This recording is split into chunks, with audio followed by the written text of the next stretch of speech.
गांव धवलपुर अपने शांत माहौल और हरियाली के लिए जाना जाता था। गांव में दशकों बाद कोई बड़ी शादी हो रही थी। सुरेश काफी समय बाद अपने गांव लौटा था। वो किसान था, लेकिन अपने गांव से दूर किसी जमींदार के घर में ही रहता था। वो अपने घर जा रहा था, तभी उसको उसके दोस्त भीमा ने देख लिया। अरे सुरेश, तू यहाँ इतने दिनों बाद कैसे दिखाई देने लगा? हाँ, बहुत दिन बाद आज घर आना हुआ है। अच्छा, तुम भी बड़ी शादी देखने आए हो क्या? तुम्हारे यहाँ कार्ड आया क्या? किसका कार्ड? अरे कौन सी शादी? अरे सुना नहीं तुमने? ठाकुर महेश सिंह के इकलौते बेटे आदित्य की शादी हो रही है। अरे बहुत दिनों से घर नहीं गया हूँ ना, तो कोई खोज खबर नहीं है गाँव की। पूरा गाँव आने वाला है, सबको कार्ड मिला है। जाओ, तुम्हारे घर भी आया ही होगा। अब शादी में मिलते हैं। आदित्य की शादी नासिक की एक सुंदर लड़की रश्मि से तय हुई थी। शादी की तैयारियां पूरे जोरों पर थीं। सुरेश भी अपने घर पहुंच चुका होता है और जाते ही अपनी पत्नी सीमा से पूछता है, अरे सुनो, कहाँ हो? सीमा कहाँ गई? जब भी कोई काम हो ये गायब हो जाती है। आ गई, क्यों आते आते चिल्लाने लगे? अरे कोई कार्ड आया है क्या हमारे यहाँ शादी का? हाँ आया तो है, महेश सिंह के लड़के की शादी है। हाँ चलना, शादी बहुत अच्छी होगी, हमें चलना चाहिए। क्या बात है, शादी के इतने साल बाद तुमने कहीं मुझे लेकर जाने का नाम लिया है। शादी वाले दिन चारों तरफ धूमधाम मची हुई थी। सब लोगों का बहुत स्वागत है शादी में। जी भर के खाइए और आशीर्वाद देकर जाइएगा। सब खाने चले जाते हैं और सबसे अनोखी बात ये थी कि शादी में मुंबई का खास वड़ा पाव काउंटर लगाया गया था, जिसे चलाने के लिए एक महिला को खास बुलाया गया था।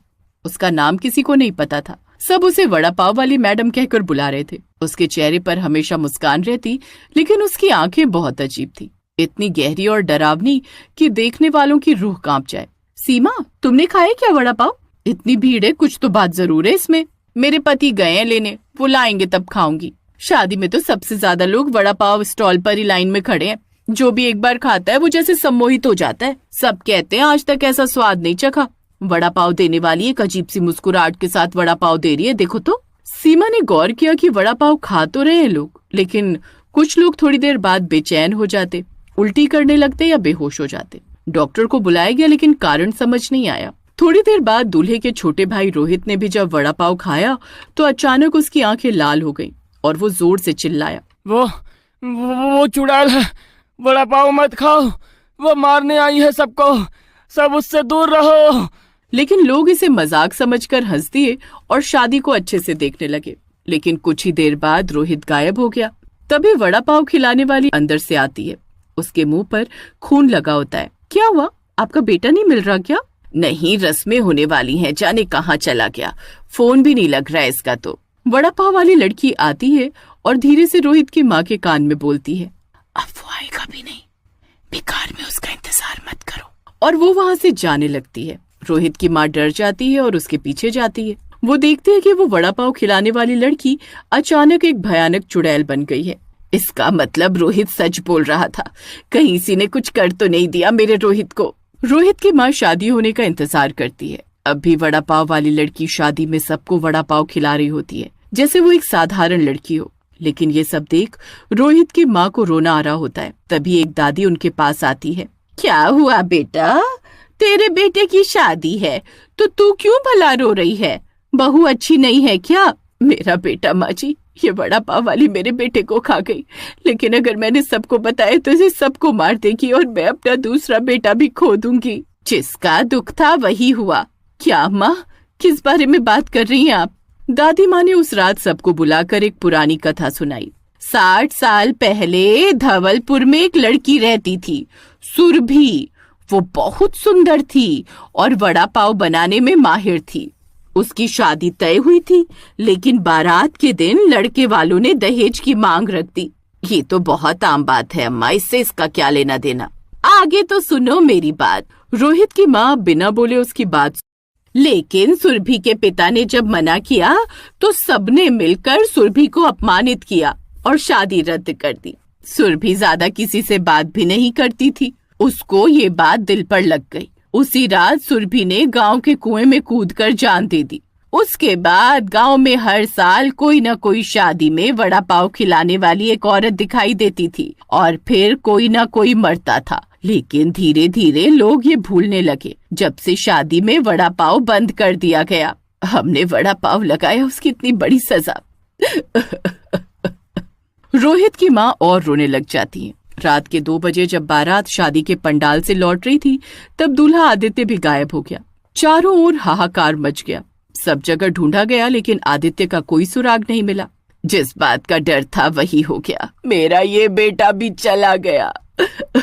ये भी मतलब? अरे रोहित कहाँ गया? वो चुड़ैल उसको ले गई।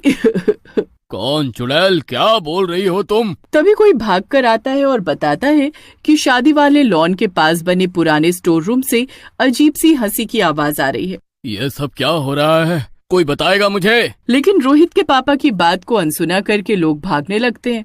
जब लोग वहां पहुंचे तो देखा कि स्टोर रूम का दरवाजा खुला है और वहां पर वड़ा पाव वाली महिला खड़ी है, लेकिन अब उसके बाल खुले हुए हैं। उसके हाथ में आदित्य का सिर था। सबके सामने उसने कहा, वादा किया था, शादी में बुलाओगे तो सबको खिलाऊंगी।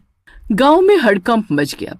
पुलिस आई, लेकिन कोई सबूत नहीं मिला। सबूत मिलता भी कैसे? ये किसी इंसान का किया धरा नहीं था, ये तो एक चुड़ैल ने किया था। अगले दिन गांव के मंदिर में पुजारी ने बताया, शादी बड़ी बात होती है, हमें हर बात का ध्यान रखकर चलना चाहिए। अब क्योंकि सुरभि की आत्मा वड़ा पाव के जरिए अपना बदला लेती है, जिस भी शादी में वड़ा पाव बनेगा वहाँ वो आएगी, खिलाएगी और किसी न किसी को ले जाएगी। कभी बस एक को, कभी बहुत लोगों को। अरे लेकिन आपने शादी की तारीख ऐसी क्यों रखी जब इतना बुरा होने वाला था? मैंने तो बताया था, लेकिन महेश नहीं माने। लोगों ने शादी के आयोजक ठाकुर महेश सिंह को दोषी ठहराया कि उन्होंने बिना पंडित से पूछे शादी की तारीख रखी, और वो भी अमावस्या की रात। ये वही तारीख थी जिस रात सुरभि मरी थी। अब कुछ तो करना पड़ेगा जिससे छुटकारा मिले। कुछ साहसी युवकों ने तय किया कि वो इस रहस्य को सुलझाएंगे। उन्होंने उसी स्टॉल पर बचा हुआ वड़ा पाव चखा, लेकिन चखते ही उन्हें दिखने लगा एक और संसार, और सुरभि की आत्मा वहाँ राज कर रही थी। ये कैसी जगह है? गांव के सारे लोग कहाँ गए? उनमें से एक लड़के अर्जुन ने एक घर देखा। उस घर में घुसने पर हर जगह राजू राजू लिखा हुआ था। ये सुरभि की दुनिया है, वो हमें कुछ बताना चाहती है, लेकिन इसकी शादी तो किसी और से होनी थी ना। वो देखो उस दीवार पर। एक दीवार पर 2 छोटे छोटे बच्चे बने होते हैं, एक पर सुरभि लिखा होता है और दूसरे पर राजू। शायद ये राजू ही सुरभि का असली प्यार है। राजू के जाने के बाद उसने फैसला किया होगा किसी और से शादी करने का, लेकिन वहाँ भी अपमान मिला। इसका मतलब हमें राजू को ढूंढना होगा। राजू अब एक वृद्ध था और पुणे में रहता था। जब उसे बुलाया गया और कहानी सुनाई गई तो वो फूट फूट कर रो पड़ा। उसने कहा, मैं सुरभि से प्रेम करता था, लेकिन मैं डर गया था। मैं शादी के दिन भाग गया था। पंडित ने बताया, अगर राजू सुरभि की आत्मा के सामने अपने अपराध को स्वीकार कर ले और वड़ा पाव की जगह उसे उसके पसंदीदा गुलाब जामुन अर्पण करे तो आत्मा को शांति मिल सकती है। गांव के मंदिर में विशेष हवन का आयोजन हुआ। रात को फिर वही आत्मा प्रकट हुई, लेकिन इस बार और भी विकराल रूप में। पूरा गांव थर्रा उठा। सुरभि की आत्मा चिल्लाई, अब मुझसे कोई नहीं बचेगा। तभी राजू सामने आया और हाथ जोड़कर बोला, मुझे माफ कर दो सुरभि, मैं डर गया था। मैंने तुम्हें कभी नहीं छोड़ा था, बस तुम्हारी शादी रोकने की हिम्मत नहीं कर पाया। राजू ने गुलाब जामुन अर्पण किए और सुरभि का नाम लेकर प्रार्थना की। चुड़ैल की आंखों से आंसू निकलने लगे। उसका विकराल रूप धीरे धीरे शांत हुआ और वो एक सामान्य युवती में बदल गई। अब मैं जा रही हूँ, लेकिन याद रखना, अगर फिर किसी ने शादी के लालच में वड़ा पाव रखा तो मैं लौट आऊंगी। उसके बाद धवलपुर में एक नई परंपरा शुरू हुई। किसी भी शादी में वड़ा पाव नहीं परोसा जाता और शादी से पहले गुलाब जामुन की पूजा की जाती है। गांव वाले अब कहते हैं, प्यार का स्वाद वड़ा पाव नहीं, माफी में है।